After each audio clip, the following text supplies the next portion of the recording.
There are many conceptual changes which aren't so obvious. So I think when you compare the two, you can see this is actually a very different car, not just an evolution of what we did last year.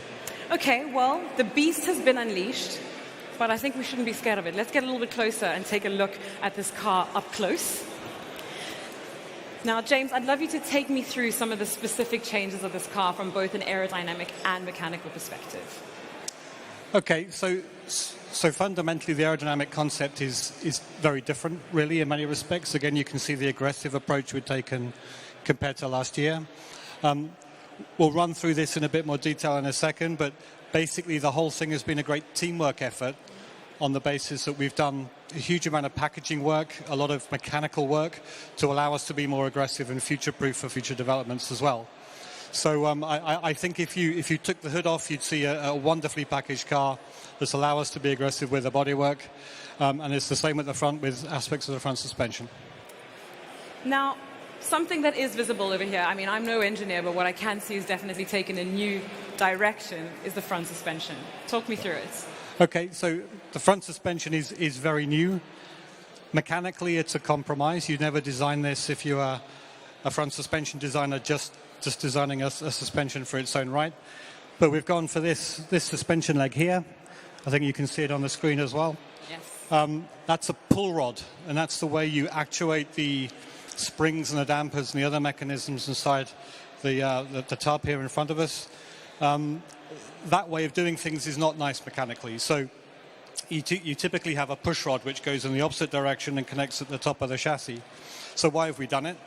We've done it because it's better for aerodynamics, and it basically shows more than ever really with these current generation of cars that suspension geometry is very much an aerodynamic device as well as something which just holds the wheels on and connects you to the springs and dampers. So that was a tough mechanical project, and I have to hand it to the team. That all happened before I arrived. I have to hand it to the team. They've done a fantastic job because that's not an easy thing to do, and we've achieved it for this car.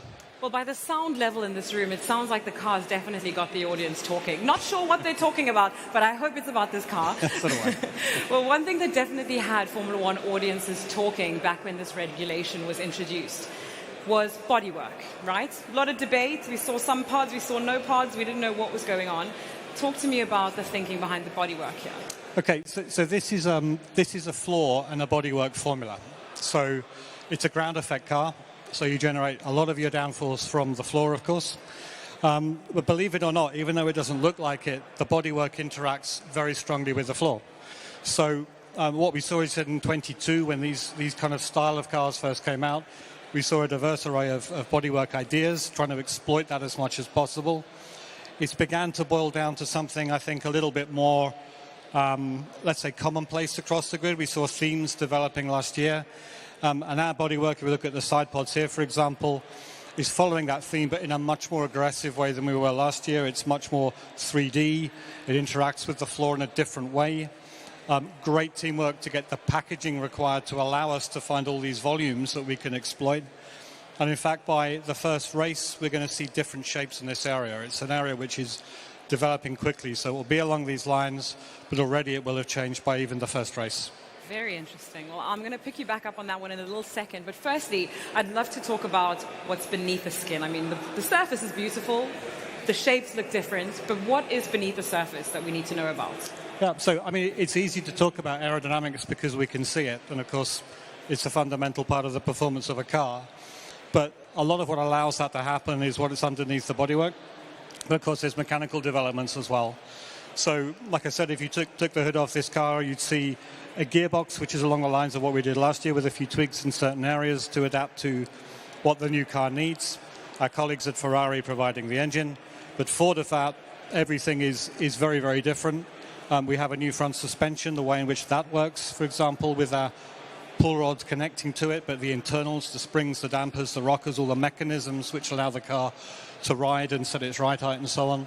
That is a totally different approach, and it looks to be quite a good one from what we can see in our simulation work so far.